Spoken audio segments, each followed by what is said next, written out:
What's going on, Fractured Compass fans? I'm Mike. I'm Bree. Welcome to our channel, and today we are going to be doing a Halloween season 2019 recap.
Very busy season. It started in July, pretty much. Yeah, Halloween season starts early for us because, as you guys know, we live and breathe Halloween content from July all the way until, like, for us, November 2nd. November, yeah. So let's go through and say what was our tops, like what did we like the most, what we disliked, what we thought worked, didn't work. We're just going to give you the whole recap because we need it.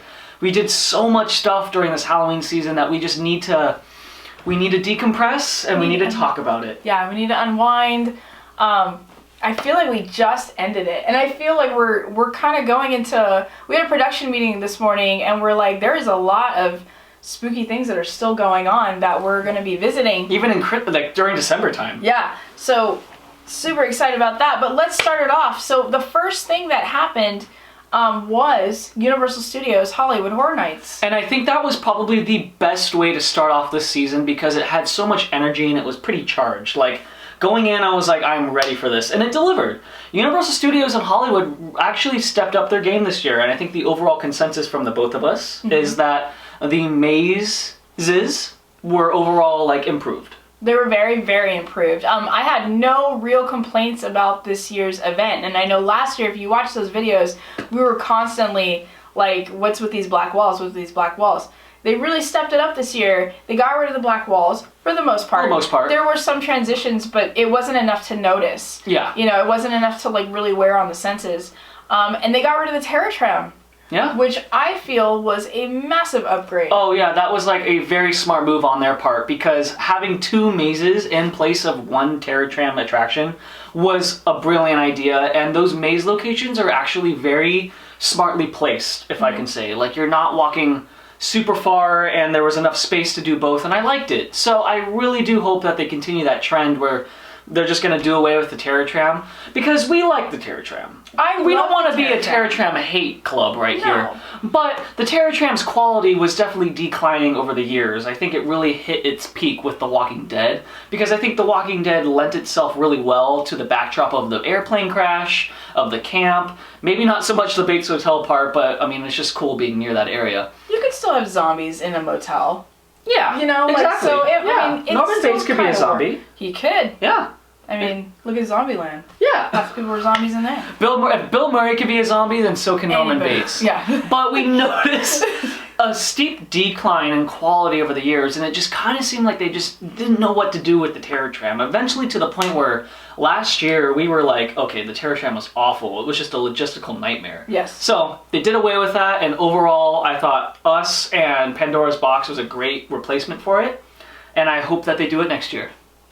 Now, Us wasn't my favorite maze of this year, but Pandora's Box was a highlight back there. It was really good. So, yeah, that's fine. I would rather go in the Us maze all day long than wait in a back area with 1,000 other people going, what are we doing? Yeah. You know?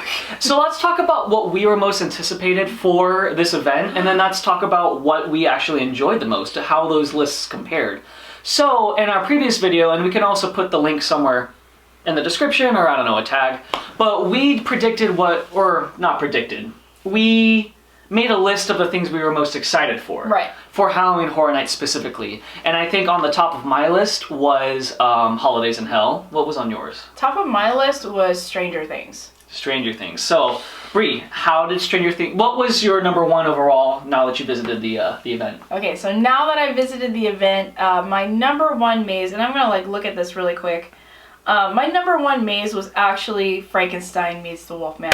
Boom. That was my absolute favorite maze. It was actually the first maze that we went into. We tried to get into Stranger Things, and the fire alarms went off. Yeah.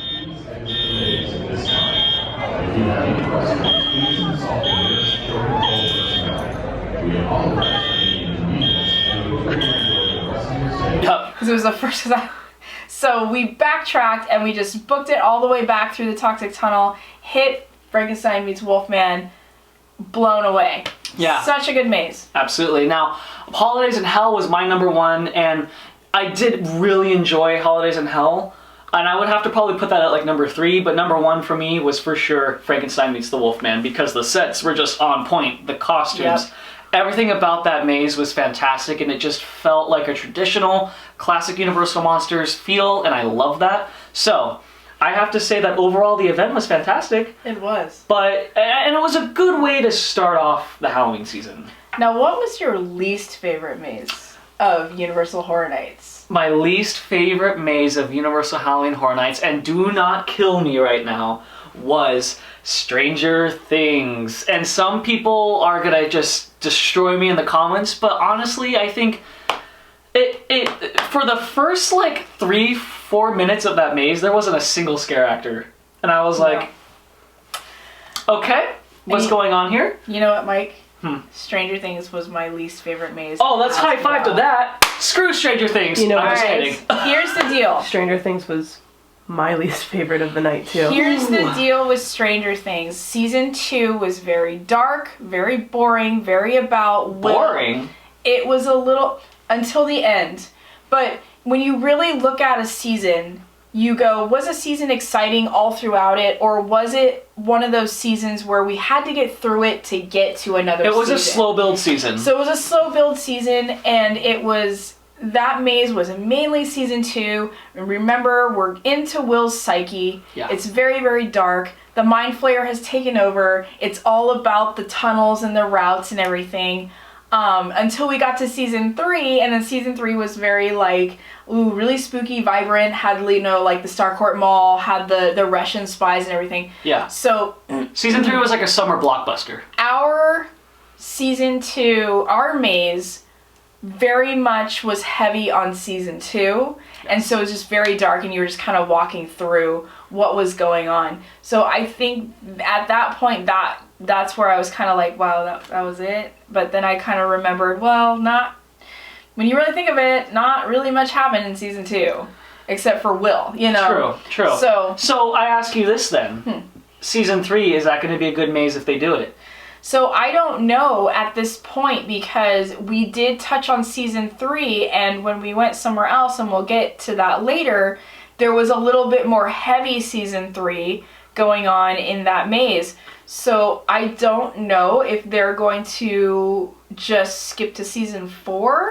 No, but what I mean is that if they did a season 3 maze, based off that season's quality, will it translate well to a maze? I think it would. Yeah. I think you could definitely, you know, meander through the pool and then go into that scene, and then Starcourt Mall. and you know, Billy getting attacked by the Mind Flayer and kind of going into his palace. Spoiler alert. Sorry. If you haven't seen season 3 yet, it's been out for how long? No, get with the program. Yeah. But you know, and you could go into the Russian spy, and like you could walk through the woman like eating the chemicals, like with because of the rats and stuff. You could go into the Starcourt Mall. You could go into the Russian spy area. You could go into her closing up and everything.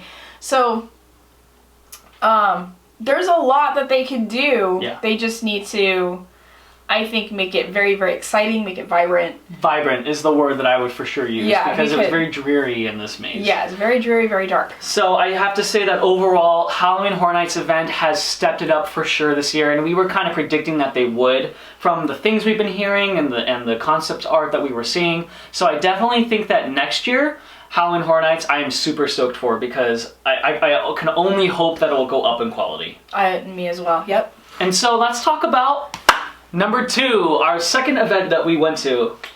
Not Scary Farm. Not Scary Farm. Opening Day 19th. Yep. Now, talk about an event that was firing on all cylinders this year. Yes. They have, they have the scare zones, they have the mazes, they have the shows. And I think something that came out of left field for me was Puff It Up.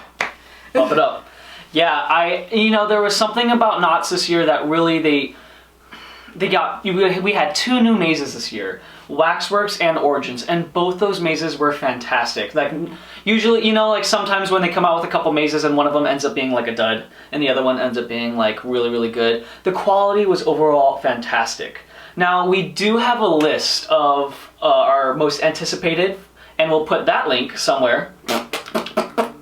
And I think my number 1 that I was most excited for was Origins. Yes, and mine was as well. Yes. Was Origins. And you know what? Origins did not disappoint. Origins was fantastic. But there was another maze that just took it there for me with the style, the art direction, and the overall vibe, and that was Waxworks. I actually enjoyed Waxworks more this year. We're going to say Waxworks a couple of times for Daniel Miller if he's watching right now. Waxworks. Waxworks. But yeah, Waxworks for me, again, and Jackie, my sister, said it perfectly. It gave me kind of like a BioShock feel. Mm-hmm. It gave me like a 1920s glam feel. It was gross, but also like beautiful at the same time. And those are all things that, like, if you put all those ingredients in a pot and stir it, and you're able to come up with a maze that I still enjoy. Now, you said Waxworks edged out Origins for you by 3%, and I'm kind of on the same plane. Origins kind of edged out Waxworks only by 3%. And I can totally understand that. And it's only because of my hardcore. I was talking to Jackie like yesterday about it, and I said, like going to Knott's Berry Farm, that was my childhood. Yeah. Like, I grew up in this area, very close to the park, and my parents would take me, and I went to the Haunted Shack, and I went to these, these places, and so I think, to me, that nostalgia was just there. Yeah. And so that's where it was really tugging. But again, only by like 3%. Waxworks was really, really good, and it really gave you that feel of you going through a wax museum and kind of seeing the horrors of what was going on in the doctor's mind and how he was creating his masterpieces. So, but for sure, Calico Origins Disney Plus'd you. It just played on your nostalgia. It just played on my nostalgia. It totally Disney Plus me. Yeah, you got Disney Plus? That's going to be a thing now. Yeah. So overall, I'm going to have to say that this year at Not Scary Farm ranked number 1 for all haunts for me. And I did not think that was going to happen. I thought Halloween Horror Nights in Orlando and in Hollywood were going to be the ones that were going to edge out Not Scary Farm. But there are a couple big reasons why Not Scary Farm really was number 1 overall. First off, affordability. Okay, that season pass with the parking was cheaper than just a daytime ticket to go to, or one-night ticket to go to Universal Studios. Mm-hmm. That was also a huge draw, but the biggest thing is that I do have family that worked there. I have you that worked there, and I have my sister who was the she-wolf, and I thought that just seeing them in their craft, seeing you guys perform and put so much heart and energy into it just got me so excited, and it honestly made me want to join the Knott's Monster family, but I can't.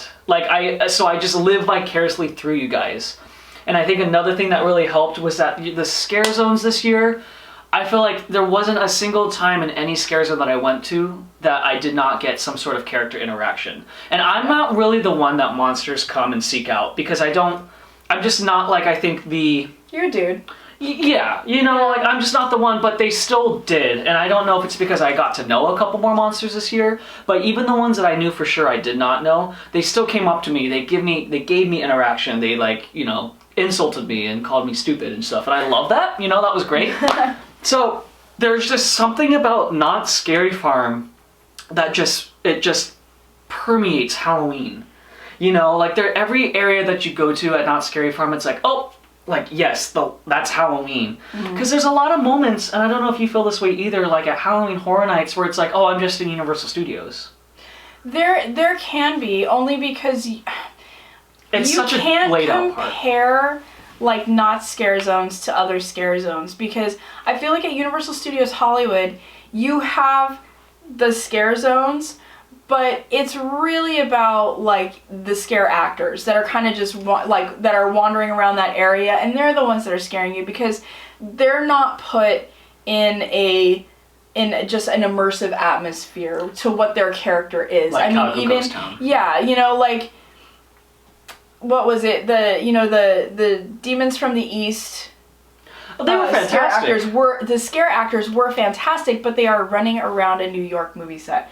I mean, that's just kind of how it is. And even if you put a vignette up there, it can't really take you out of those skyscraper buildings that they have put over. Versus when you walk into Ghost Town at Not Scary Farm, you're in Ghost Town. You're in Ghost Town. You're in Ghost Town. The lighting, the fog. Everything. When you walk into the Hollows, you're in the Hollows. There's pumpkins everywhere. It's kind of, even though you're in Camp Snoopy, even though you're in CS, you're still surrounded by these, this dark kind of forest, like, atmosphere. When you're on Boardwalk, you're on a boardwalk, you know? So I don't really think you can compare those, but, the actors that did Universal's Street Zones were phenomenal. Fantastic. You guys did amazing. Those masks were awesome. I want a Wendigo mask. Yeah. So the that was masks so cool. The costumes and the masks are phenomenal. It's just you can't take me out of where you are. Versus Knott's, it's like when you go to Knott's Berry Farm during the day, it's Knott's Berry Farm. When you go to Knott's Scary Farm during the night, it is now Knott's Scary Farm. Yeah. And there is not an inch, maybe tiny sections. Ow, that was like, ow, hot. Don't play with fire, children. There is tiny sections where there's no monsters, but other than that, the whole place is fair game. Hope agrees. Hope says yes. Yes! So yeah, overall, Not Scary Farm was a number 1 for May. And was it a number 1 for you? It was a number 1 for me, not only, because I work there and my beautiful wife works there, but it's just an overall, all-around better event. With shows, with mazes, with scare zones. Oh, and a quick word is that, so unfortunately, because we were so busy covering other Halloween stuff, I was not able to go see Puppet Up, but I did watch videos of it. And I think Puppet Up should come back because honestly, a lot of people were shitting on it when it first was announced. And I think it was the dark horse of Knott's, and it came through and it was hilarious. So I really want Puppet Up to come back so I can watch it in the flesh. So I'm hoping, and there was kind of a little bit of we were talking to one of our scare actors the other day, and he works kind of with entertainment, and he's like, we think the entertainment is just going to keep getting better for Not Scary Farm. And I'm hoping Puppet Up definitely, hopefully, is coming back because it was a huge success. Conjuring, though, I watched Conjuring last year. You weren't vibing it. I wasn't vibing it, but he did come back this year. And not that the guy who does it is not witty and very good at what he does. I think I was personally just thinking it was going to be something else. Like the movie The Conjuring. No. But I thought it was gonna be magic with like a dark spin, because that's what I keep wanting. Other than Puppet Up is funny and it can stay the way it is, but those other smaller shows, I want that dark spin. And I just keep wanting to go darker. The shit out of us. Yeah, I want to keep going darker. Like they had Possessed, and think that scared the crap out of me. Yeah. And they used some of the Ghost Town monsters to actually scare through that audience that year. So I think I just wanted to go darker. I wanted to go darker. Can we quickly sidebar and talk about The Hanging? Yes. Guys, we'll put a photo up of something that they projected up on the hanging. But according to this projection, the hanging is done. Really? For this year. And it won't come back next year. It will not come back. It is over. And I feel like it kind of went with, and I have the pins on right now, with what they're doing, announcing the mazes that are going to be closing. I like that they do that though. And they made the pin series with the tombstones. And they did that basically with a tombstone up on the hanging barn. And it said 2019, like RIP. So that's it for that. And if that's it for that, then that's it.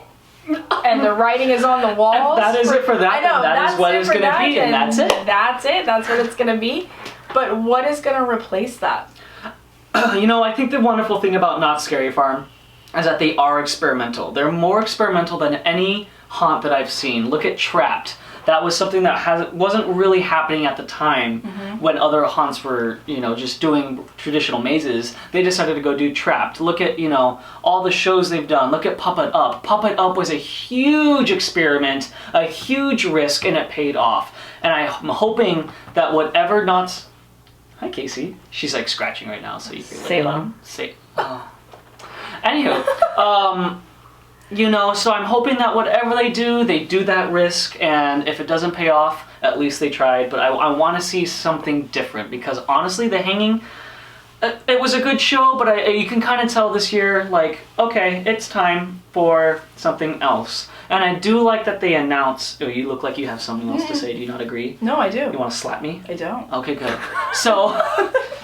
I like that they announce when something is going away, because it makes you prepared for, like, okay, I need to get as much hanging shows as I can in. I need to get the pin. I need to, like, appreciate it and stuff like that, because it's not like how it was back in the day where it was like, oh, it's not coming back this year. And it's like, well, I should have gone through that thing. Well, and somebody said something to me, I honestly don't remember who it was, that was interesting, and I was like, oh, that totally makes sense. Is that when they brought the whole Sarah Marshall curse into Origins this year and into Ghost Town, this person said, well, Sarah Marshall got her revenge. She hanged the hangman. Oh. Who hanged her. Well, her sisters. Or her sisters got, you know, revenge for Sarah Marshall for the hangman hangyer, so it's done. Like, that was it. They already knew. So to me, they already knew that they were writing the last show. Interesting. So I find this all... Take that as you will. Very cool. I would love to see what you guys think about that. So, riddle me this, Batmans, about something with Knott's Scary Farm. I couldn't help but notice that the Hollow has 3 witches, and Sarah Marshall has 2 sisters. Mm-hmm. Do you think, because there is that connection in Origins to all the other scare zones, that could be a thing? Oh, yeah. Have they already had 3 witches, though, before? There's the 3 main witches, the Maiden, the Mother, and the Hag. The Hag, right. And then there's the Shadow Witch, who was, I think, a character that, I want to say someone, like, brought in and made it work, and it worked. Okay. So, but was do you there think... always 3 witches in the Hollows? I think so, yeah. So, do you think there could be a connection? I think... Do you think that those stories could intertwine, possibly? I think that we had talked about earlier in the season about everything starting to mingle into one story. One coherent story. Yeah, one coherent story, just like the Marvel Universe, even though some of these things are taking place at different times. It could work and it could mingle in, but that... I think, like you said, there's always been 3 witches, but that would just be changing a story change. And if that's what they want to do, then that's what they want to do. That's totally fine. And I think that's something, like you said, like Knott's is very experimental, and they're like, hey, let's try it. Let's try it, you know? Like, It doesn't have to be hardcore canon. The only hardcore canon thing I think that's ever been set in stone is the Green Witch. Mm-hmm. Like, that is what happened, and that will never change. But everything else can kind of change around it. Mm-hmm. So, overall, Knott's Scary Farm was a fantastic event. It was my number 1. It was your number 1. Yes. We loved it. So, Knott's Scary Farm 2020, let's see what you got. In the books. Boom. And that brings us on to event number 3 that we went to, and that was Queen Mary's Dark Harbor. Now, that was an awesome event. Yes. We did get invited out to that for media, and we sincerely appreciate that. We thank you guys so much. We had a blast. That was fantastic. Yes, it was. Meeting the captain was the highlight of it. Yeah. Obvi. All those guys did amazing, but yeah, the highlight was the captain. But let's talk about what was your favorite maze of this year. My favorite maze was Lullaby. Mm-hmm. I thought Lullaby was very creepy. I just liked the character of Scary Mary. And I thought that and maybe it's because we went on opening night, but there was just, each maze was just chocked full of scare actors left and right, and it got me a lot. Mm-hmm. The thing about the mazes at Queen Mary, I said it before, I'm going to say it again because it is true, is that, when you are going on an actual haunted ship with so much history, with so much, just vibes to it, I guess. Mm-hmm. It just, when you're going on a maze there, it's just spooky. And when they dress them up for the mazes in general, like, you're already on a haunted ghost ship. Right. So it's already scary, and now you're going through a maze on a haunted ghost ship. Now you're going on a maze with scare actors on a haunted ghost ship. It's just overall freaky. And I just like the vibes of Queen Mary. It just makes me feel at home. And I know that's corny, but no. What about you? No, absolutely. I grew up around the Queen Mary. Yeah. Because I said I grew up around this area. And every time I go, I just love the dark carnival feel. Yeah. But Lullaby was my favorite maze as well. It really was. Now Rogue was a great step up from what Dead Rise was. Mm-hmm. But it still had that Dead Rise feel. Yeah. Because I think they used a lot of what Dead Rise was. Yeah. It wasn't bad. No, but it wasn't bad at all. Mm-hmm. But it was a definite step up. But Lullaby just had it for me. Mm-hmm. It was so good. And like I had said in our interview with Tyler, with Creep, going through that hallway with those dolls, I was all like, ooh, that was the one part, and I got creeped out. And you're in that ship, you're in this tight area. Yeah. And then I'm like, oh my god, there's dolls in here. Like, 6'5" dolls that are gonna come at me. Another thing too is that the costume effects and the makeup for Dark Harbor again never disappoints. No. And that was one of my highlighted monsters, of course, except the captain, and I also like the ringmaster, Obby. Yeah. But that doll where he there's a clip where he just goes like this, and he's like, the scare actor just sold that he was a doll and was moving in claymation form, if that makes sense. But, overall, this event is awesome. There were a couple things that I thought they do differently, and I appreciate it. But again, it's not really my thing, and that is their secret bars. Now, I'm not a heavy drinker by any stretch of the imagination. I will have a cocktail every here and there, but I am not going to this event because it's... Because there's 13,000 bars, like yes. the ringmaster said. But the thing for me that I like about the bars is that, number one, they're always usually... separated from the maze. You have to find your way into the secret bar. So it's not like it's super taking you out of the moment when you're walking through something. There's only one time where you mandatorily have to go through a bar, and I think that was Lullaby. That is Lullaby. They've always had that one, but you just kind of enter it and then you go back out. Yeah. Yeah. But it's fun for me to it's almost like a scavenger hunt. How many secret bars can we find? And we found one in particular. We had to go through Lullaby 3 times to find it. Now, the first time we went through it, I actually found the secret entrance, but I was I thought it was just oh, maybe this is just an off-limits part of the ship and I shouldn't be going through this. So I chickened out and kept going. Yeah. Second time we went through, we couldn't find it. The third time we went through, I'm like, no, what I found, that has to be it. And then we went through it. We went down in a glass elevator. Well, an elevator that has a glass pane window on it. Yeah. And we were 6 fathoms below. We were. And we were down in the area where we did the paranormal ship walk tour, and I was like, I have been here before. But it was amazing to be down there and kind of see how just big that ship is. And even if you're not going for the alcohol, just being 6 fathoms below sea level and just seeing the engines and the ship in general is awesome. So, I mean, again, I would take advantage of those secret bars, get those tokens, go in them, because it's just a fun added-on experience, and I like that Dark Harbor does that.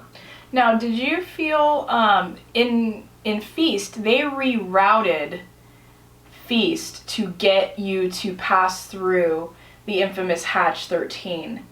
Did you feel like that was necessary? And it took you into the engine rooms and everything like that, and then it took you into what was last year the Broken Compass bar, but now it was just part of the walk.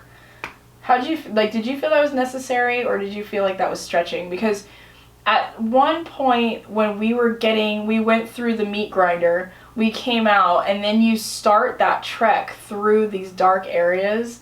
There's no scare actors in there. It's too tight. There's nowhere for them to be, really. And I felt like they were just pushing you to get through Hatch 13, to just have that experience. I liked it. Did I feel like it was necessary? Because, I don't know, there was no grand finale to, like, you've reached Hatch 13. If you didn't pay attention to where you were going because it was still so dark in that area, you would have just passed through the hatch and never known it, like you had passed through it. Me personally, I wish that they just kind of stuck with going through the propeller room. Because the propeller scares the crap out of it's me just, more than You know Hatch what? 13. It scares a lot of people. A lot of people that I've talked to do not like the propeller It's room. horrifying. it's scary, and it's also scary because, number one, you feel claustrophobic because there's just no, like, foreseeable escape. Number two, you're looking down into the depths of this ocean, and they have this light showing at this, like, rusty propeller, and I just don't know why it freaks me out, but I just think, like, oh god, if I get in there and I'm gonna get cut up and I'm gonna get tetanus and... Yeah. Even though you you're can gonna swim. die. You know how to swim. No, but, like, you know, it just plays on primal fear. If Yes. I fell in that water, I would have to seriously pull my big boy britches up to not panic that I Yeah. was just in that water with that propeller, Yeah. like below this ship, you know, that is bigger than the Titanic. Yeah. Like there's just something about that area that there just freaks me out. Like more than Hatch 13, I could pass through Hatch 13 all day. Yeah. Even if something happened, even though apparently that's one of the most haunted places in the ship, I'm not afraid of Hatch 13 as I am that water and that propeller, because that's like certain death to me. Exactly. I was trying to look at the propeller, She's trying to look at the propellers. and I slipped. Yeah. So, I mean, yeah, I think that for sure that I wish they kept it in the propeller room. They tried something different. I appreciate that, but I do too. I don't think that it was necessary. If they had built up something that you're like, Baba, Hatch 13, but again, it was so dark. I passed through Hatch 13 and had to go, oh, we just passed through Hatch 13. Like, You know, okay, like, yeah, it was okay. like a quick thing. It was like a no biggie. Uh-huh. Like, you just did it. And then you went into the engine room, and then you went into the bar, and that was it. Like, But, yeah, I don't know. overall, this event was fantastic. The scare actors, again, and the scare actors on every event really gave it their all. Oh, they did. But, you know, it was a good time. It was good vibes for sure. And I will say that if you guys want like more of like a carnival Party atmosphere. party atmosphere, go to Queen Mary. The parts that you do go through on the ships are really scary. Oh, they are. But like even going through the maze, the circus maze, it wasn't scary, but it was just very fun. You go through a ball pit, you go through, you know, you just do all kinds of Yeah. stuff. That was just cool. It was awesome. So, let's talk about event number 4. And that would be Los Angeles Haunted Hayride. Ooh, I was very excited for this event Me too. with the change, with Midnight Falls coming into play. Yes. And I think that for the time constraints that they had building at Griffith Park in public, they did a good job. They did do a good job. Now, this is the event that when you go to it, you just feel like it's Halloween. You just feel spooky and atmospheric because it's literally in a forest. Or it's in a...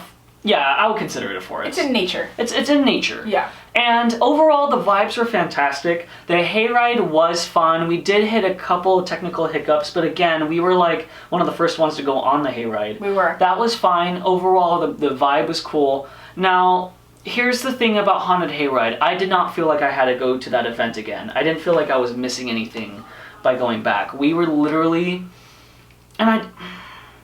We literally went through everything, and again, the mazes were fun, but for some reason, in the back of my mind, I was like, I'm a little let down by this aspect. I'm a little let down by that aspect. And I don't want to be negative. I still love the Haunted Hayride. I'm still going to the Haunted Hayride, and I definitely think if you've never been, you go to the Haunted Hayride. True.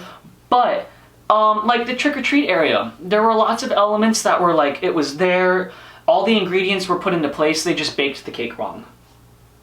Did that come out weird? No, I understand what you're saying. Like, you know, the sets for Trick or Treat were fantastic, but they missed the most crucial element of Trick or Treat, and that is literally knocking on the door, ringing the doorbell, and having someone answer it and feeling like you're trick-or-treating. They really lacked that element, and again, that's a small detail. Overall, the acting and the sets were fantastic, but it's just like there were some components on every single attraction that we went to, for me personally, that I was like, oh, that lacked something, but I don't know quite what it was.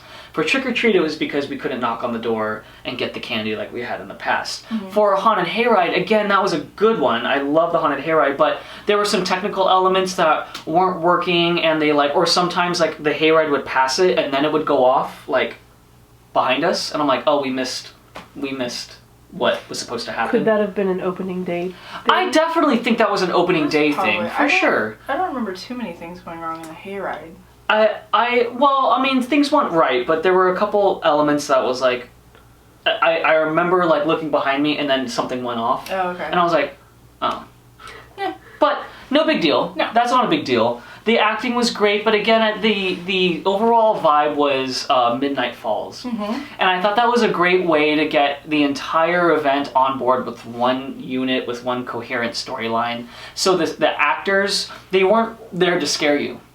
They weren't there to be creepy. They were there to literally talk to you, and, you know, like, they are just living citizens that are undead. Mm-hmm. And so they are acting like that. They're not monsters per se. I mean, they are, but they still think they're human, and they still think that, you know, like, oh my god, let me talk to you, da, da, da, da, da, you know? Yeah. The only real creeper was the ice cream man. The ice cream man was scary. Yeah. Yeah. he I don't think he said anything at all. He would just, like, pop up in places. Yeah.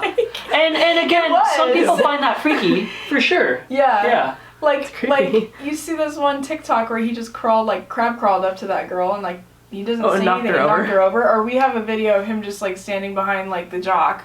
He's just like, hey. Like, but they all did a good job. They did a great job. Show. Sorry, am I interrupting you? No, you're fine. No, I was actually going to ask you to talk about the show, because you had like the zombie that was You like... saw the show, and I saw a little bit of the show, and I was like, what is this show? The show. But then the show ended up being hysterical. Yeah, so the show, I kind of missed the beginning part, but it was like this zombie guy. He was a singer. He had like a two-man show, and he had a zombie person that was playing the piano for him, and he was singing. And like the point of the show was that everything that could go wrong was going wrong, because like his cast, his talent, his musicians were just like undead. So they weren't like cooperating with him, and he was getting really frustrated. And I think that was a fantastic approach to this overall event. I think, you know, just when he was getting frustrated, it was hilarious. Yeah. Everyone did such a good job. I have to say that, you know, I'm glad that they did something different with Haunted Hayride this year. And I'm happy that, you know, they went with this vibe. They put a lot of effort into it. I love the Hayride. There was just something in the back of my mind that I was like, what's missing from this event? And I don't know what it is, and I don't want to be negative, because I do love the Haunted Hayride. I'm just being honest. I'm sorry. You're totally fine. I had some guy come up to me the other day, and he's like, you guys are really honest. And I'm like, no, I'm like, yeah, but like, we have very minor criticisms. We don't bash. No, like, we're not bashing. We'll never bash anything. I mean, we have minor criticisms, and I think a lot of people take constructive criticism well if it's given out correctly, you know. And I think you're right. I think Midnight Falls needs to come back next year. I think it needs to come back on a little bit bigger level, and I know that they're building up this time. You know, they started with something new, and you can only get better as you build up. Of course. My only criticism was I really wanted that trick-or-treat experience. The Midnight Mortuary was totally fine. Oh, that was fantastic. It was a great maze, and we had to crawl through the morgue drawer, and I was like, oh my god, we're crawling again. Because like we were just crawling like all season. And I think that was just kind of a growing trend throughout the haunts to make people crawl through stuff. The Slaughterhouse or the Roadkill Ranch The Roadkill was Ranch. for me. I liked the Roadkill Ranch, and I thought it was going to be a little more mazy. Yeah. But the way that they did it with the pallets, it did make it a little confusing. So you're kind of like, whoa, like which way am I going? But yeah, I just want that trick-or-treat experience because I know we've all gone to the hayride before, and it has been that genuine knock on the door, and the door opens and you endure whatever goes on to get that candy. So maybe next year, and maybe it was just first year, or sorry, not first year, but like first day kind of thing. Maybe it changed throughout the season. I don't know. So if you guys went to the hayride later in the season, let us know if it was just, if they did start coming out of their doors, or if they were kind of just in the area. And I know that the trick-or-treat line was very long in the past years because you had those experiences, but those are the experiences that I remember by the front of the line pass if you don't want to wait in that line. I would be okay with it being longer again if you put these actors behind their doors. Now, you guys are talking about this. I don't know if everyone has seen this or remembers it or experienced it the way that we did the one year that we went that they did the trick-or-treat the way they did. So why don't you guys give a few examples? Because the one that sticks out in my mind is someone went and knocked on the door opened, and all we saw was a cauldron full of candy slide out, and you had to be brave enough to go get it. That's fantastic. And almost none of us wanted to go get it. So that was the first year that they did the trick-or-treat, where you literally just stepped to the side and there was a door, and then you stepped into another vignette and there was a door, and you stepped to another vignette and there was a door, and there was no town. But even that was unnerving because you literally went from a little area and then you knocked on the door, and then whatever was going on. Yeah, there was just a bucket that slid out, and you're just like, I'm not reaching for the bucket. And they're like, no, I'm not reaching for it, because you knew somebody slid the bucket out. There was a lady that was drunk that just poured water in her hand. She answered the door, and she was just like, hey, trick or treat, hold out your hand, and then just poured like vodka in our hands. Yeah. And they played on like, sorry, I'm interrupting you, but real quick, they played on like the different stereotypes of people who celebrate Halloween. Yes. These are the partiers. These are the tricksters. These are the the old people that don't want to deal with you. And they had all those different stereotypes. Yeah. That was a great look at it. At the very, very end, you knocked on these double doors, and a chainsaw person just busted out of it and chased you out of the maze. Great ending. Then they built the town the next year. And the town was amazing because you got like Sour Punch straws, but you went through and there was just these different houses, and you were looking at these houses, and the scare actor, matched what the house looked like, and so, and there was only us. I think there was only us going through, and then you could see the next group, like as soon as we got like 5 houses in, you could see the next group start to go through the houses, and it was a long line, but it was totally worth it, and you had these like genuine one-on-one interactions between you, scare actor, and your group, and I remember it. And if I remember it that vividly, it means it made a lasting impression on me, and I think that's the only reason why I was so disappointed this year. Not so disappointed, but just a little kind of let down that it wasn't we were disappointed like that we couldn't. We literally, when we went through the trick or treat walkthrough this year, we knocked on the door, and I think someone was like, no, you just keep walking. Yeah, or they were like, we're already here, we're out here already. Yeah, they're like, I'm already out here, and you're like, oh. I'm like, oh, we don't knock on the door. Like, alright, just moving on. But please don't let that deter you from going to this haunt. It is expertly crafted, it is fantastically acted, it is wonderfully atmospheric. For what? It is atmospheric, and I have genuine love for it. Wonderful memories, and we love Hayride. We will always go back, no matter what. The merchandise there, on par. I loved everything. I'm wearing the merchandise. He's wearing it. I bought Jackie something. I bought myself something. Those are my knees that popped. Look, it's like a tarot card. Yeah, almost. it is kind of like. Yeah, I love it. It's cool. It's amazing. Their merchandise is absolutely amazing. The event is amazing. Yeah, so go to the Hayride. Yeah.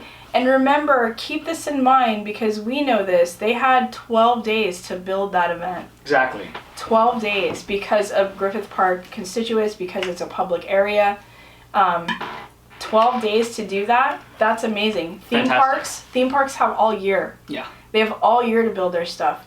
Those guys had 12 days to get up in there, and they were working in 100-degree heat. And they did a great job. Our hats off to John Cook, to Plague Productions, to everybody who helped those guys out and came in and volunteered. Because, yeah, good job to you guys. Good job. And we will definitely be back next year, excited as ever to try out whatever you guys have to offer us. Mm-hmm. So, let's talk about the most intense haunt that we did this year. This was by far the most extreme that we are willing to go, besides, you know... Truth. Those we do not speak of, McKinney Manor. But we did the 17th door. Now, team, boom! 17th door is hands down the most intense thing that we did this year, and it was still incredibly fun. Incredibly fun. Yes. Yeah. I went in absolutely nervous, thinking I was gonna hate some moments of it because I was getting the storyline. Came out like, let's go again. Yes. Yes, they did things... Had a blast. In this walkthrough, which is like, for those of you who don't know what it is, and if you haven't seen our like review of it, we'll link that video somewhere. Yes. But the I kicked my water bottle. The walkthrough is about 30 minutes, I would say-ish. Maybe a little bit longer, maybe a little shorter, don't know. 30 minutes of stress. Yeah, and you walk through, 17 rooms, and each room is designed to push you to your limits. Mm-hmm. Mentally, physically, overall, just everything. So, you know, be ready for that. But each room was expertly crafted. Absolutely. Expertly crafted. There were some things that I have seen in 17th Door that I have never seen at any haunt, and probably will never see at any haunt. There were some psychological aspects that both you and I like walked out of that room, and we were like, what the fuck? Yeah. Like, whoa. And again, this haunt is extreme, yes, but it is geared to be fun. It is not geared to torture you. It is not geared to... I mean, there are things that will zap you, and there are things that make you uncomfortable, but overall, it's not meant to hurt you. You know, they do have warning signs that say, like, you might get shot with stuff, things like that. But it's not as bad as it seems. It really isn't. And there's never a moment when I'm in the 17th door where I feel like I'm gonna die. Or, this is dangerous. You know, like, there were some things that I was like... Okay, did you listen how the tumble room worked? Yeah. I didn't feel unsafe in it. I didn't. Now I do. Oh, wow. Well, I don't... But, you know what? I would go in it over and over again. The thing that makes it safe, I think, well, maybe not safe, but a little bit better, is that there are two people in there that were like, no, come on, we gotta go. And they physically grabbed you and would move you, because when we went into the tumble room, we almost didn't make it. When the clown says move... Move. Well, we were I was so disoriented, and you were too, where like the room was starting to spin, and I was like, whoa, whoa, whoa, whoa, whoa, and it got to the point where like I was now going to be part of the ceiling, and so they were like, come on, like, and they had to help me, and that's I fell down after I got on that one. And I'm like, why are you on the ground? I'm so disoriented. I was super dizzy. Had so much fun. I thought I wasn't gonna have fun. I had so much fun. Yeah, well, you didn't like the 17th door when the first time I took you. The first year, and I think that was my past experience going like, oh my god, I can't believe I'm doing this. But the themes were much... They were much darker. Darker, and there wasn't as much physical as there was mental things going on in that first year.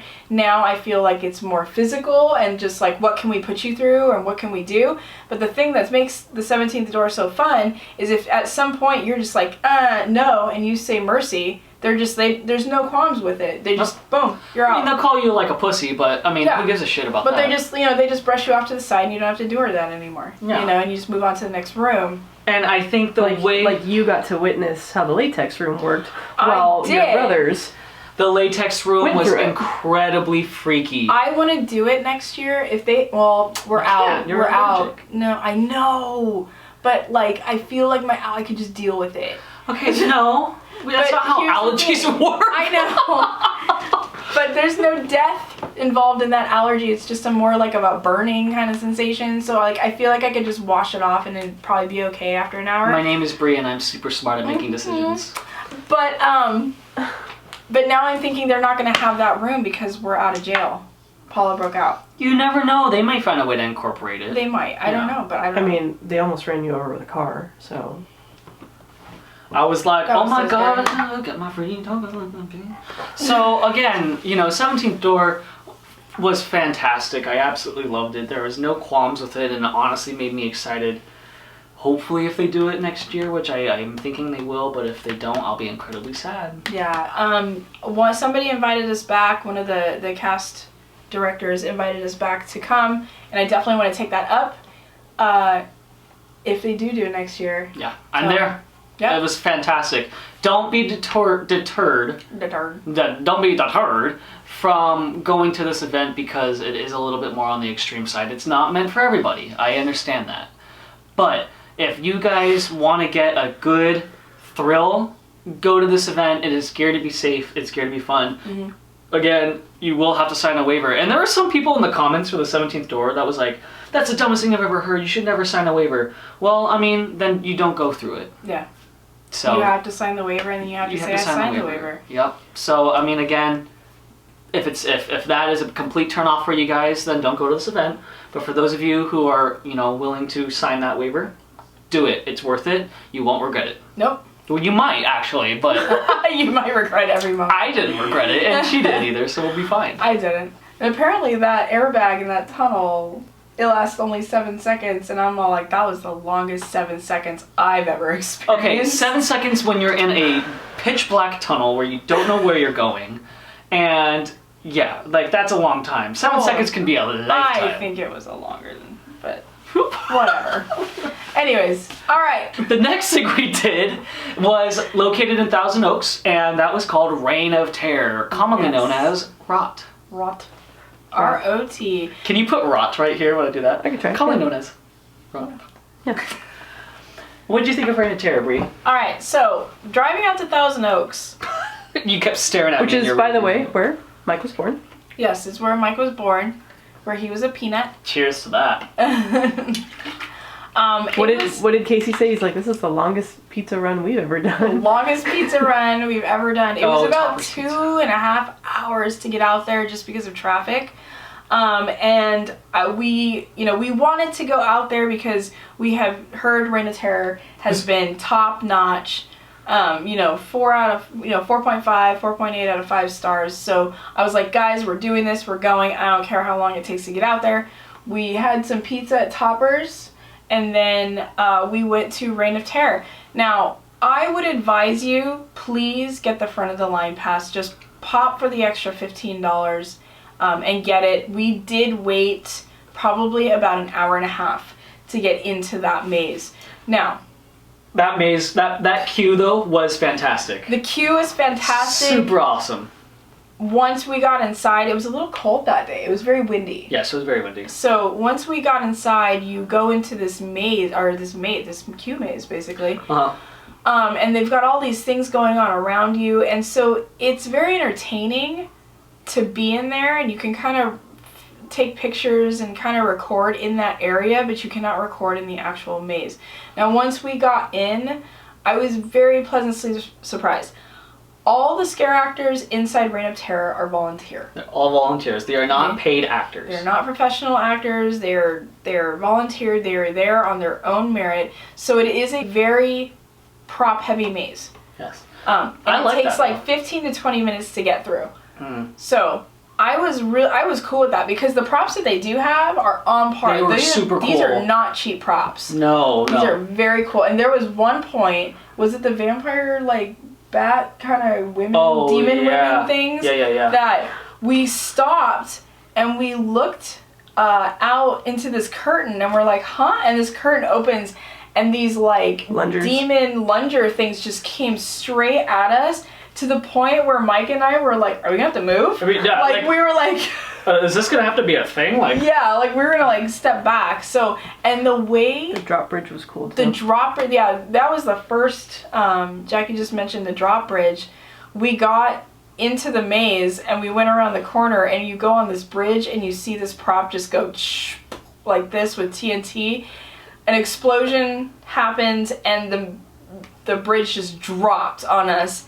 And that's kind of how the first 2 minutes went. And we were like, oh, and we never trusted a bridge again. No. Like, ever. We were like, It was like that old school, like, Universal Studios tram when you went through that bridge and it dropped on you. Yeah, the old Smithy Bridge. And I'm, like, literally, like, thinking to myself right now as I'm talking about it, why did we all stop on that bridge in the first place? Like, we literally walked onto the bridge and stopped. Because we were looking at the prop and we're like, huh, that's smart of them and dumb of us. Yeah, right. Because right. We literally were like, oh, look at the person. I even think Casey is a carpenter and he builds haunts and he helps to do that stuff and he's all, that was really cool. Yeah. Like really cool. even he was like, that was really that cool. Was rad. So you go through basically like 4 different sections of it, and it does take about 15 to 20 minutes to get through this maze. So if that's a long time to you to be in a maze, because I know the longer some mazes are, you kind of get to a stress point where you're like, man, I want out, by at this point, and you kind of come down. So just be advised that, I mean, there are emergency exits. You can always get out if you wanted to, but yeah, it's about 15-20 minute walkthrough. See, and I wanted it to be longer. I thought it was going to be longer, but like 30 minutes. I felt like we were in there longer. Oh, I felt like we were in a long time. I just wanted it to keep going. It was so cool. I know. I just say we love mazes and we love Halloween and we love going through stuff, but for some people, that's a little long. To be in a maze. So the brilliant thing about one of those areas though that I thought was really cool is that when you were going through the house part and you were coming up, they rigged it so that the doors were only about 5 inches open and you had to push the door open and then some horrific scene was like right in front of you. So they kind of put that fear of the unknown of opening bedroom doors. And where I work, I open a lot of doors sometimes. So that was a little wary for me because I open them and I do the same thing. Like, oh, okay, there's nothing there. But in this fact, there was stuff there. And these are the things of my nightmares that I envision as I open doors at my job. Yeah. Like, that's what I'm going to see. And I hope I never do. You see, and now, like, here's the thing about my experience with Reign of Terror was that, so at this point, this was like on the day before Halloween when we went on Reign of Terror, and at this point, I was so jaded and so just like used to things popping out at me that I did not jump once during Reign of Terror, and that's not because the scare actors were not doing a good job. Mm-hmm. They were giving it their all, but something would pop out at me, and literally I was like, cool, and I felt like that one meme. Can we put up that meme where it's like me enjoying the lights and the sets on a maze, and then like the scare actor trying to scare me, that one? Oh yeah. So I cut that. So I felt like that one meme. We'll put it right here, where like I was just so appreciative of the sets and everything that like I didn't get scared once. Now I think that would change if we did Reign of Terror first. Mm-hmm. I would have been scared every single time because I'm not used to being in that mindset of like, okay, I'm in a maze. Things are gonna pop out at us. But let me tell you what happens after you've gone through so many Halloween events and things. You go to Walt Disney World and you go inside of a ride called Imagination or Figment. And at the very, very end, there's an air blast, and Mike and I just jump out of our skins. Yeah, like it was just like, whoa, that was the scare of the fucking season. Like Disney we were World. Like, But yeah, like me and Bree kind of both noticed, and we're gonna really tap into this on the next 2 events that we went to, because this is not the end of it. No. That we were so jaded and just so like, oh yeah, that's scary. That, it didn't take away from the experience, and we certainly didn't, well, it took away from the experience of us being scared, but it didn't take away from our appreciation of the sets and the design and the overall theme. I think the more we went into it, the more we were just like, like, this is whoa, really look how they did this. Cool. Because the Reign of Terror sets were, they were detailed. They were like really Halloween detailed. Horror Nights, not quality. Yeah. But overall, fantastic time. Absolutely. And that brings us into Well, they're doing something this upcoming month. They are, yeah. So I was like, are we going back to Reign of Terror next year? It wasn't that it wasn't a fantastic event. It was just a very far event for us. That's also a reason why we don't go down to like Valencia, because there's just a lot going on with us during the Halloween season with working events and doing the channel, and so we have to really pick and choose if we're gonna like drive out hours to see something. But we decided, to do Reign of Terror, and I'm absolutely glad we did. And I was all like, oh, okay, well, like we'll decide if we're gonna do it next year. And then this event popped up, December 13th and 14th, and they're gonna be doing a Christmas horror maze. And I was like, hey Mike, I guess we're going back to Reign of Terror. We doing it. We doing it. Yeah. So we'll be out there December 14th to do the Ho Ho Horror Maze for Reign of Terror, and I'm just gonna keep saying that. I'm super excited. Ho, This is gonna be horror. our first Christmas horror theme thing. Oh, I know. And 17th Door they did do a horror maze For Christmas. for Christmas. Too bad we I don't missed know. it. Yeah, we missed it. I don't know if they're It's gonna do before it this this year. If they do it, we'll go. If they do, we'll go. But yeah, so Reign of Terror, we'll see you December 14th. If anybody works there, shout out to us. I think Max will be there. Hi, Maxie. Right, so Reign of now Terror. this is what happened. We were like, oh, okay, Halloween just happened after we went out of Reign of Terror, and we were very tired, and you know what, we wanted a break because we did cover quite a few things for Halloween this year, and so we decided we go into Disney World for a week and just relaxing. But Halloween can never escape us. It can't. No, it can't. And guess what we decided to do? About 10 minutes away from the hotel that we were staying at, Wilderness Lodge, we went to Dark Horizon, and that is the companion haunt to Queen Mary's Dark Harbor, except it's on the other side of the country and the East Coast. So, we did that, and let me tell you something, we had a doozy of a time. Oh my goodness. So we literally, let's put this into perspective, guys. We landed in MCO at like 3:30. We got on the bus at like 3:50. We got to our hotel at 5, and then we had dinner and we bought tickets on our phone and we're like, let's go. We weren't even in Florida for like 4 hours. We were there for like an hour and a half, and we're like lifting it over to Dark Horizons. And we did. And let us tell you something about Dark Horizon. I'm so glad we went. Yes, and I think it's sad to say, but there was basically no one at that event, and it's not like Dark Harbor, and that's mainly because it's new. It was its first year, and so not a whole lot of people were exposed to what it is. Not a whole lot of people understood what the Dark Harbor Horizon thing was, and so we were practically the only ones there. And it was also November 1st, so True. I can't really say that there wasn't anybody there earlier on in the year. No, yeah, but And when we definitely went, media night. It started October 10th. It actually started a little late because of a hurricane. And the whole event is outside. And I know like Dark Harbor is outside as well, but this event is like outside. Yeah. Like, and so when a hurricane comes through and your mazes are outside, that's a little bit of a problem. So, wow, walking in there, first of all, you've got sliders going left and right, and you've got the shot girls, which... Like, do you guys want shots? And I'm like, no. Because they were on these backpack, like, canal things. They're like the Red Bull girls, who Yeah. like, they sell you Red Bulls and they can just like pour it in your mouth like with a little squirt gun. Like, they were like that. And so, but we walk in and we get called out right away. One of the sliders knew who we were. So that was kind of cool. Yeah. But it was very interactive. And I think it was very, very interactive because we were probably the only ones there. But I wonder if they were using the Scare Up tool, which we'll kind of talk about later.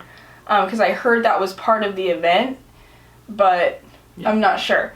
So there were 3 mazes there. There was the pirate ship, there was Voodoo, and there was Bloody Watson's maze, which now I'm forgetting what they were called, but that's basically what they were. 3 mazes, 3 mazes that were outstanding. And I was Fantastic. like, can we have these over here? Yeah, Can we have these on the have west them side? down- Yeah. Yeah. So first off, let's please? talk about the pirate maze, and that's the first thing we went through. Like before we did anything, the pirate maze was near the entrance, and we were like, okay, boom, we're hitting that one up. And the amount of interactions in that maze were, first of all, incredible. Yes. So we went through 2 times. The first time, they stole you. They stole me. You guys left me. Well, because I was ahead of the line, so Yeah. I was looking forward, not looking back, and I kept on walking, and I was going through it, and then I eventually turned around, and I'm like, oh, we lost Bree. Yeah. Well, I'm gonna keep I was walking gone. then. I was gone. By the way, I was gone for like 5 minutes. No, probably not that long. Yeah, I left but you. But yeah, I was gone for probably a good 2 to 5 minutes. And the pirate guy is just in my face, and I'm having such a good time, and he's all like looking at my haunt vest, and he's just like, I want one of the, like something, like I have to pay a toll. I literally gave this man a button off my vest, and he took it from me. He didn't give it back. Yep, it's gone. That's how real this is. Which one did he take? Your Decayed pin? He took my Decayed Brigade pin, which I was all like, fine, let's get another one. But I didn't know what it was because it was so dark. So I was all like, I didn't know if it was a haunt pin. I didn't know what it was. I was like, whatever, a button, I can get it back. I knew what I was giving him on this side. I can get these back. I knew I wasn't going to give him any of the metal. But yeah, he took it. And so I was like, okay. So I just kept going. And the second I got to the stairs, the pirates all like, are you Bree? And I was just like floored. I'm all, oh my goodness. This is And the already reason why they asked that amazing. was because as I was walking, I was like, oh, we lost Bree. And one of the pirates was like, who's Bree? I'm like, oh, she was in my party, but they took her. And he was like, well, keep walking then. And so it's funny that they remembered that and went up to you and were like, are you Yes. Bree? Oh my gosh. So let's talk about when I got lost. Because and then you got lost. So we went through it again, and this time the same guy that took the buttons was like, you. And so I was like, ma? And then Bree kept walking, and I left. they put Bye, bitch. him and another person wedged me into a corner, and they were like literally this far away from me, and they were like, take off your pants. And I went, no, I don't want to take off my pants. And they were like, no, seriously, take off your pants right now. I'm like, what do you plan on doing? He was like, you don't want to know. And I'm like, I really don't want to take off my pants. He literally, I think, genuinely was like, take off your pants right now. And I was like, nope. And I actually, he was like, they were both body blocking me, and I wedged like a cat through the both of them. And I think they were trying to, they weren't grabbing me, but they were making it no, he's escaping. a little hard. And I booked it. Yeah. So I don't know what would have happened had I not done that, but I was like, I'm scared. But And Arl and I left, and I'm standing in the maze with Arl going, Arl's like, should we go back, should we go? And I'm so used to West Coast, you don't stop in a maze, you have to keep moving no matter what. Yeah. But they were just kind of letting us chill there. Mhm. They had no problems with us just kind of being part of the crew. again, it could be because we were, it was a very thin crowd that day. Yeah, it could have been. And then I stabbed a guy 7 times and drank his blood. Yeah, there we go. With Yeah, I a remember. pirate. Yeah. That was awesome. And then they told me that I look like I have scurvy. Because And you probably, because you were touching that guy. Yeah. But then the cool thing You're about... just gonna leave that stab with no context? Yeah, Great. I don't want Okay. anyone to be explained. Yeah. Okay. So then we walked up a pirate ship, and then they said, you need to get off, walk the plank. And I'm like, okay. And I look over, and the plank is a slide. Yes! I'm like, okay, this is great. Yeah. And I was planning on doing it I was going to roll down like a pencil, and they were like, no. you have to go feet first. And I'm like, okay. Fine. If I'm going to die walking the plank, then let me do it my own way. Yeah. But all right. But that was a really fun one. It was fun. That was great. The interactions were fantastic. And then... I'm gonna roll down like a Looked done like a pencil. and they said I couldn't. And then we went on the Bloody Watson. And then we went on Bloody Watson's maze. That was a very, very long maze. Yeah. That one actually gave me the best scare because this guy just stepped out of the fog, right in my face. And I'm Yeah. like, holy. I was like, I did not even see him. That one was very prop heavy, and the sets were probably the most, not the most elaborate, but the most, spooky, should I say. Yeah, you didn't know whether these people were for Bloody Watson or whether they were against Bloody Watson. And I think, too, some people were playing one side, but some people were playing the other, because they were like, you better take him out. And I was like, I'm gonna take him out. But again, well, I think we went in that one once, right? And then I got stuck with this dude. And what did I do? House, and then Mike and Earl left again, because he's all, "Yo, get out of here!" And they were like, "Okay, bye." And I'm sitting there, and I was like, "Oh my god, what is gonna happen in this room?" And I ended up sitting down because he's like, "Sit down," and then I sat down. He's like, "You don't sit on a dead man's shoes." And I'm like, "Oh my god, I'm so sorry." And he's like, "Get out of my house." So I was like, "Bye." You're giving me a lot of conflicting messages. I don't know what you want from me. I'm not sure. And then we went through the voodoo one. The voodoo. Voodoo one was hands down the best one in my opinion. Favorite maze. I even got the voodoo pin right here. The voodoo, because that was my favorite. Had it all. It had the costumes, the sets, the lasers, the lights, everything. It was an expensive maze, it looked like, to put together, and it was great. They had people on bungee cords. They had people, you know, just everything about the voodoo thing was fantastic, and it just made me think, like, why can't we have a maze like this on the outside in Dark Harbor? Yeah. Like, why can't, like, this be, like, in the parking lot area? They took the voodoo priestess, she was the actual voodoo priestess from Dark Harbor, they brought her over to Orlando, and they gave her a maze, and it worked so well. Yeah. And some of the scares in there were very new. And I hate to say that anything's new because a lot of things have already been done, but there were scares, or boo holes basically, from the floor. Like, there was like, I mean, the person was down in a pit and had a little area, and they were at your ankle level, and they would, boom, like, come right out. They were standing in that pit, and they would just come out and grab at you. And I was like, that right there, like, that's not new, but that has not been done in a while, in a long time. And to have them actually standing in a pit and just having that sight line and coming out, people don't like things at their feet. No. At all. No. And I feel like you don't see that a whole lot in mazes because it was so easy to do a kick or like a stomp. But they were really protected because there was actually bars in front of their face. Yeah. So there's no way that you could have gotten in there. Yeah. Or anything.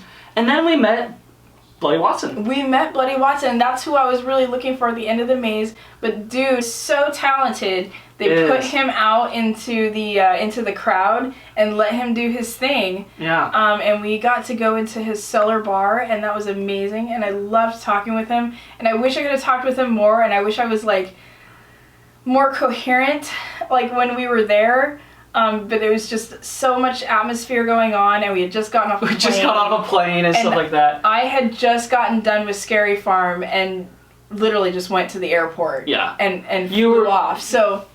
But I think it's good that he's out there interacting with guests because he definitely is very good at like maintaining a character, but also being very like easy to chat with, right? Like he's just like but he remains in his character, and so it's a good way for, you know, the Dark Harbor vibe to be brought over to Florida with the use of him. Yeah. If that makes sense, you know, like he just has perfected his craft over at Dark Harbor, and so it just makes sense that they're like, okay, go over there and make this event happen and make it blossom like you know how to do. Yeah, because he has no qualms coming up to people and just interacting with them. Same with the Voodoo Priestess. And Same with the Voodoo. We never saw the Voodoo Priestess. No, we didn't see her. Unfortunately, and I wish we had, but I think because it was later in the season, she might not have been there. We might have just missed her. And the Pirate Queen. And the Pirate Queen was played by the old ringmaster, Peggy, and we didn't see her either. She actually, I think, was already back in California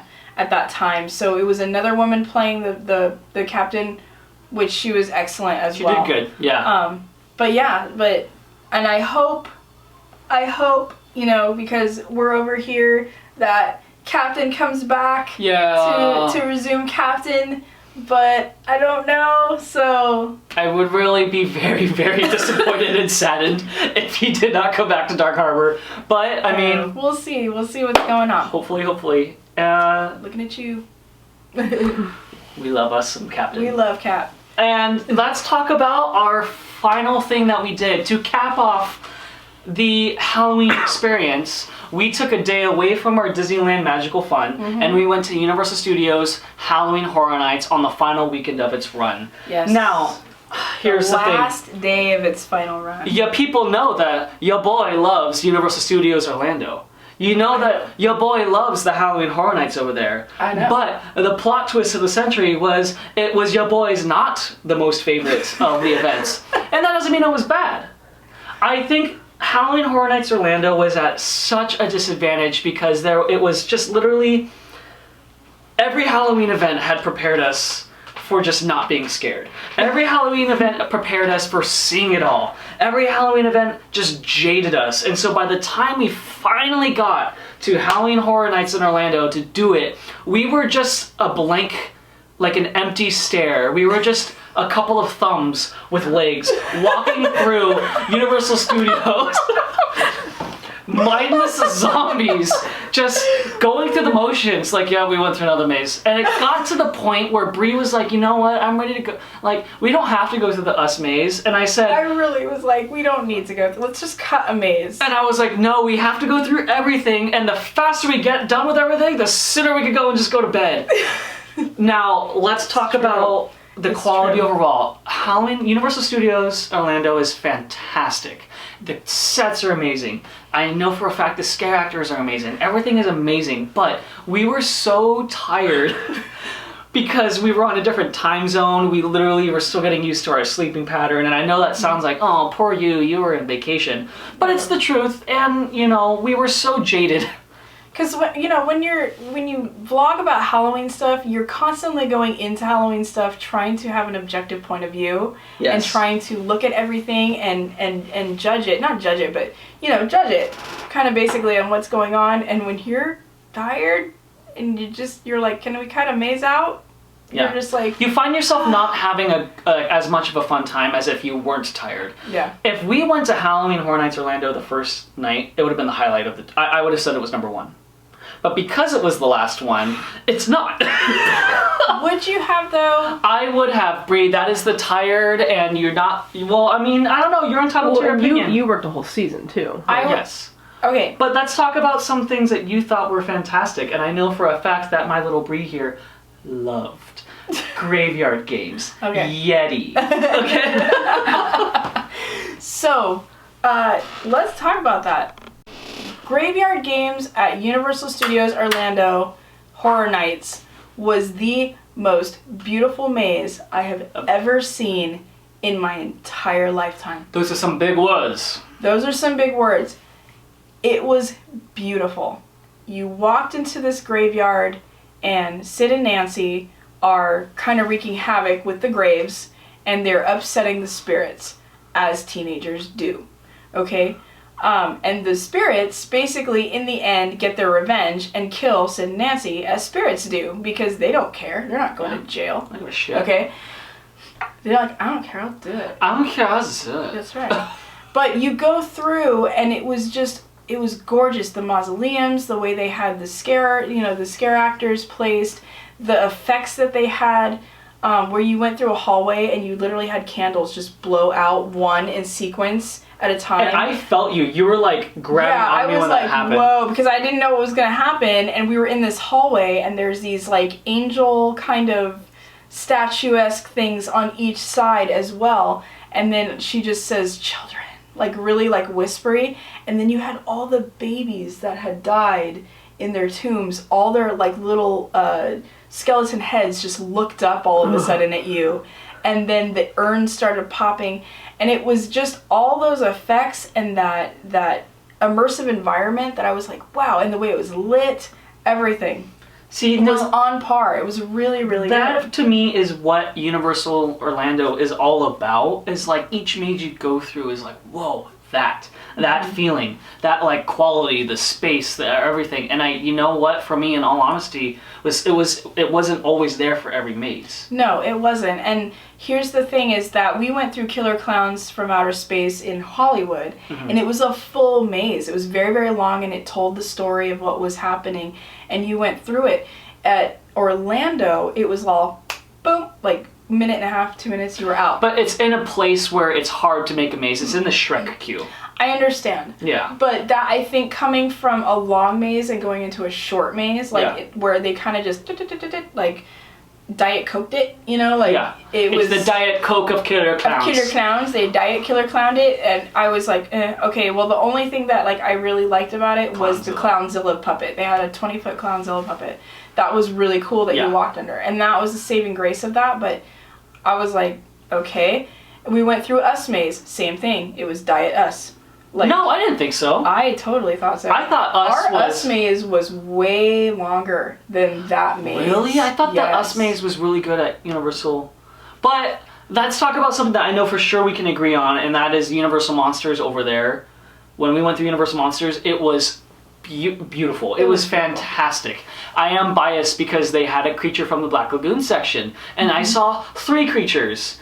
And even like, I was like, creature, creature, creature, when he came out and he like looked at me and he was like he gave me like a quick little moment like, whoa, this dude really likes this movie. Like, he couldn't do anything, but did you see that? But he was like, just kind of like, alright. I got so excited when he came out, but Universal Monsters was fantastic. The design, the approach, everything about it. House of a Thousand Corpses was very good over there. I actually did like House of a Thousand Corpses over there than I did like here in Hollywood. Even though I still am not a fan of the movie, it was a little more fun to walk through. Yeah, it was just very detailed. Yeah. What was the other big one? Yeti was amazing. That was a good maze. Not as beautiful as Graveyard Games, but the Yeti was cool. Yeti was really cool. And also, what was... the one thing that I think I was just generally the most disappointed with was the Nightingale Blood Pit, but Brie really liked it.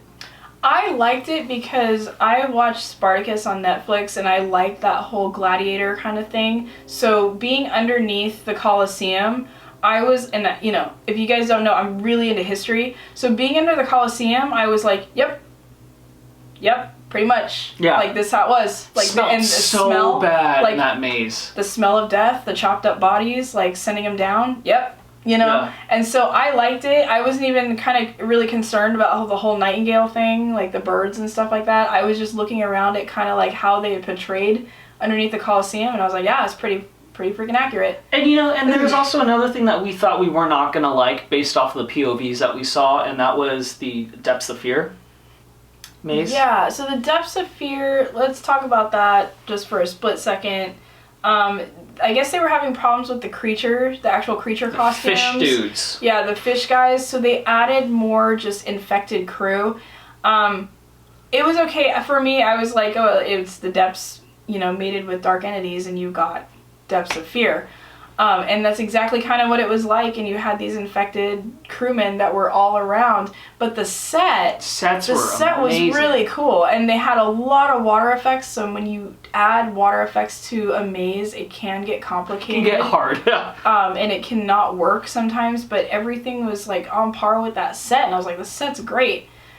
It surprisingly wasn't the dud of... It wasn't. It was just kind of fun. The only thing that threw me off is like, you had some creatures coming through, but you had mostly infected crewmen popping out at you, and then random woman pops out in like a lime green wetsuit with a gun, is all, get to the escape pod, and you're just all, where did you come from? What is this maze? I was like, how come everybody else looks like trash and you came out like Baywatch? Because she's the final girl. You gotta have the final girl. Like, she was like pristine condition. Nothing was torn up about her. Like, so that was my one, like, what the moment. and so, you know what? Overall, Universal Studios, again, had some really good ideas. But again, I've been for 3 years in a row now. And I think, you know, this particular year, it was lacking a little bit. But lacking Universal Studios Orlando is still good. Does that make sense? It's still fantastic. It's just, I've seen it, like, every maze is like Graveyard Games. Every maze you walk through is that quality. Mm-hmm. And it just wasn't, it was a little uneven this year. But that doesn't mean that I didn't like it. But we were at a disadvantage. We were so tired. I know. We were exhausted, and we were just, you know, kind of, don't hate us for saying this, but it is the truth. we were ready for Halloween season to be over because we've lived and breathed Halloween for 2.5, 3 months now. That we still love it, but it's just like we need a break. I just needed a break from the mazes, per se. And while like we've been through a lot of mazes, and I was just kind of like, okay, time to gear up for the next things that's gonna happen in the season. But like we're gonna cut mazes now. Yeah, it was like think of it this way: going to that event, going to Universal Studios, was like engorging yourself full of food, stuffing your face, and then someone brings you out like 3 desserts, and you're like, you don't want it, but you're gonna eat it because it looks good. That's what we were like. That's our mindset. I think the bunny gets the pancake. The bunny gets the pancake, and like, we are about to explode. And it was just like we were done.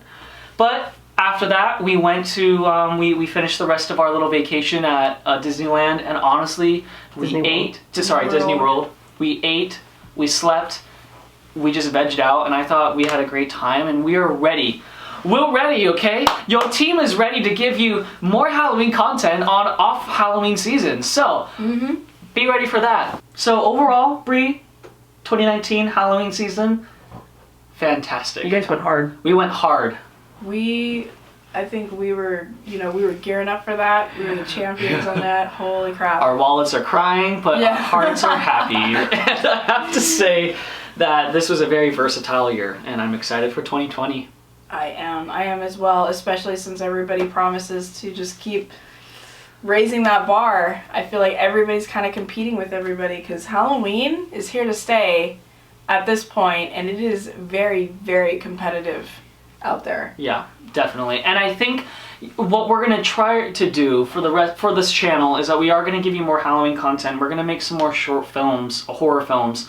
But I think we are looking at a lot of events that we can go to that gives us that Halloween feel. I think they have a lot of, ghost paranormal tours in Orange County, and in the Queen Mary will do some stuff. And we're going to find any Halloween possibility, take it, gobble it down, film it for you, and then give you that little That's right. All spooky all the time. Yes, because let's be real, this channel has evolved very much into, we do theme park updates, but those videos don't do as well as us doing Halloween stuff, and it's what we want to do.